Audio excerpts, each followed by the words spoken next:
بسم اللہ الرحمن الرحیم۔ السلام علیکم معزز ناظرین انفومور۔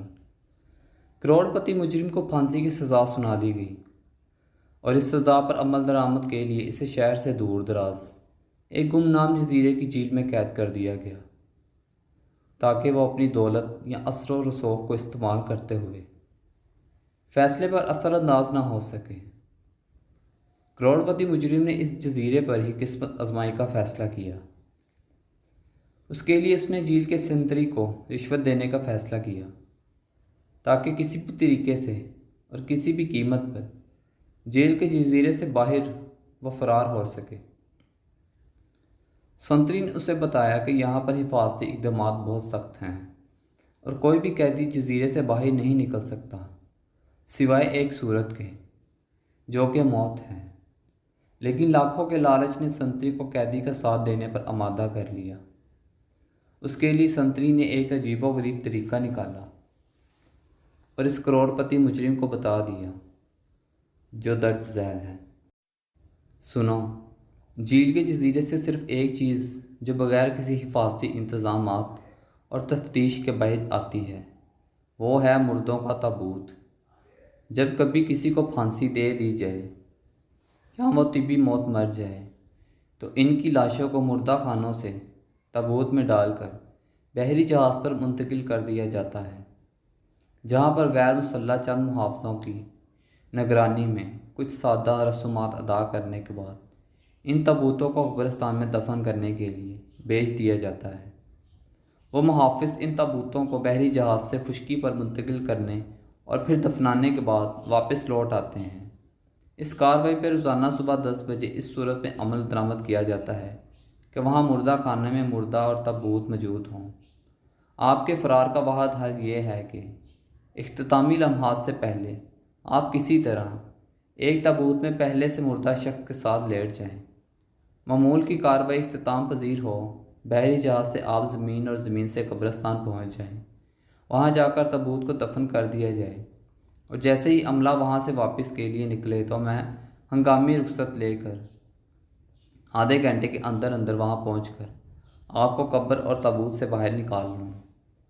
پھر آپ مجھے وہ رقم دے دیں جس پر ہم نے اتفاق کیا ہے اور میں چھٹی کا وقت ختم ہوتے ہی واپس جیل چلا جاؤں گا اور آپ غائب ہو جائیں گے۔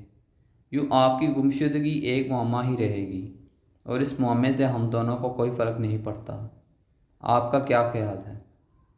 کروڑ پتی نے سوچا کہ یہ ایک جنونی قسم کا منصوبہ ہے، لیکن پھانسی کے پھندے پر جھولنے سے یہ پھر بھی 1000 درجے بہتر ہے۔ کروڑ پتی نے تگڑی رقم دینے کا وعدہ کیا اور پھر دونوں نے اسی طریقہ کار پر اتفاق کر لیا۔ سنتری کے منصوبے کے مطابق اس قیدی نے اتفاق کیا کہ وہ مردہ خانے میں چپکے سے جائے گا۔ اگر وہ خوش قسمت رہا اور وہاں کسی کی موت واقع ہو گئی تو وہ اپنے آپ کو بائیں طرف کے پہلے نمبر والے تابوت میں بند کر لے گا جس کے اندر پہلے سے ایک لاش موجود ہوگی۔ اگلے دن حسب منصوبہ سنتری کے بتائے ہوئے راستے پر چلتے ہوئے وہ کروڑ پتی شخص مردہ خانے کے اندر گھسنے میں کامیاب ہو گیا۔ وہاں مردہ خانے کے فرش پر 2 تابوت رکھے ہوئے تھے۔ پہلے تو وہ تابوت میں کسی مردے کے ساتھ لیٹنے کے خیال سے گھبرا گیا، لیکن ایک بار پھر زندہ رہنے کی جبلت اس عارضی خوف پر غالب آ گئی۔ اس نے اپنی آنکھیں بند کرتے ہوئے احتیاط سے تابوت کو کھولا تاکہ لاش کو دیکھ کر خوف زدہ نہ ہو، اور اپنے آپ کو تیزی سے تابوت کے اندر مردے کے اوپر گرا دیا، اور اس وقت تک بے چینی اور پکڑے جانے کے خوف کے ساتھ وہ انتظار کرتا رہا جب تک کہ اس نے محافظوں کی آواز نہ سن لی۔ وہ تابوت کو جہاز کے عرصے پر لے جانے کے لیے آپس میں گفتگو کر رہے تھے۔ مردہ خانے سے لے کر جہاز پر پہنچنے تک اسے قدم با قدم جگہ کی تبدیلی کا احساس ہوتا رہا۔ جہاز کا لنگر اٹھنے سے لے کر پانی پر اس کی حرکت کو اس نے محسوس کیا۔ سمندری پانی کی مہک جب تک اس کے نتنوں سے ٹکراتی رہی تب تک اس کا عدم تحفظ کا احساس برقرار رہا۔ جہاز ساحل پر پہنچ کر لنگر انداز ہوا۔ محافظوں نے کھینچ کر تابوت کو خشکی پر اتارا تو اس کے کانوں میں محافظوں کی گفتگو کے چند الفاظ ٹکرائے۔ وہ اس تابوت کے عجیب و غریب وزن کے بارے میں ایک دوسرے سے تبصرہ کر رہے تھے۔ وہ کہہ رہے تھے کہ اتنے وزنی تابوت سے زندگی میں پہلی دفعہ پالا پڑا ہے۔ اس گفتگو سے اس کروڑ پتی قیدی نے عجیب سا خوف اور تناؤ محسوس کیا۔ وہ ڈر گیا تھا کہ کہیں یہ محافظ اس تابوت کو کھول کر دیکھ ہی نہ لے کہ اندر کیا ہے۔ لیکن یہ تناؤ اس وقت ختم ہو گیا جب اس نے ایک محافظ کو لطیفہ سناتے ہوئے سنا، جس میں وہ زیادہ وزن والے قیدیوں کا مذاق اڑا رہا تھا۔ مردہ خانے سے لے کر قبرستان پہنچنے تک شاید یہ پہلا لمحہ تھا جب اس نے تھوڑی سی راحت محسوس کی۔ اب اسے محسوس ہو رہا تھا کہ تابوت کو گڑھے میں اتارا جا رہا ہے۔ چند لمحوں بعد اسے تابوت کے اوپری حصے پر مٹی کے بکھیرنے کی آواز سنائی دے رہی تھی، اور محافظوں کے بولنے کی آواز آہستہ آہستہ کم ہوتے ہوئے ختم ہو گئی تھی، اور اب اس اندھیری قبر میں وہ ایک عجیب صورتحال سے دو چار تھا۔